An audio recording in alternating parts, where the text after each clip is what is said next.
definition of a narcissist that I heard before. So when you hear the word narcissist, you always think of someone who's a horrible person, always puts themselves before everyone else, right? And it's just this horrible, unemotional, unempathetic asshole, right? But then there's also the self-centered, self-sacrificing narcissist who is the validation addict, and that person, they do so much for other people. Like say, you put other people first. You try and fix other people's problems without looking at your own issues. But you're doing it not from a place of genuine service, but you're doing it from a place because you're seeking the validation. Because you feel like, if I'm not a good person, I'm not going to help these people, and they're not going to say, "Oh my God, you're amazing, thank you so much," then you don't feel like you are a good person. And that just, it completely broke. I'm not sure if, like, in the mainstream vernacular, that would be classed as someone who is a narcissist, but it is someone who's self-centered and still self-motivated. They want to do things for their own benefit, not genuinely for the benefit of others. It's definitely better than the alternative narcissist, right, who's hurting people at their own benefit, but someone who's helping people because they want to get that validation back.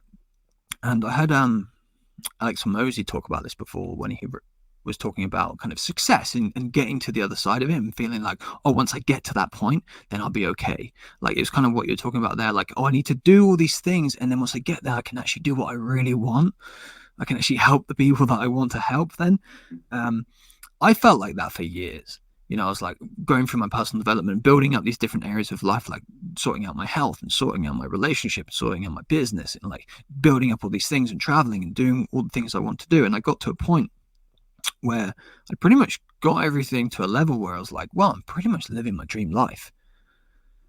And I didn't really feel any different. Like, I had this idea that once I had it all, then I'd be okay. Like, once I get that thing, once I do that thing, then I'll be okay. And when I got there, I was just like, oh, it's just me. I'm not really much different. I feel pretty much the same. Yeah, I've learned lots of things. I've developed skills, and I've developed myself and become more resilient and more capable. But my sense of okayness, my self-acceptance, is still exactly the same. And then I'm thinking, oh, there's then that kind of, that validation part of me comes in and goes, oh, maybe I need to do this next thing, and then I'll be okay once I do that. Right. And I think that comes from I think a deep sense of lack of self-worth. There's this distinguished concept that a guy that I met called John Niland, who wrote a book called The Self-Worth Safari, and he splits up the ideas of self-esteem and self-worth. So he says self-esteem is things that are things that you have to do or have to feel good about yourself. So once I get that job, once I get that car, once I start the business, once I get that partner, then I can feel good about myself. And it's attached to those things. Whereas self-worth is the opposite. It's, you already feel good about yourself, but then you can realize you can do those things anyway. And I think for me, that was a huge shift in my mindset to learn that, to think I don't have to do those things to feel okay, to get validation from others.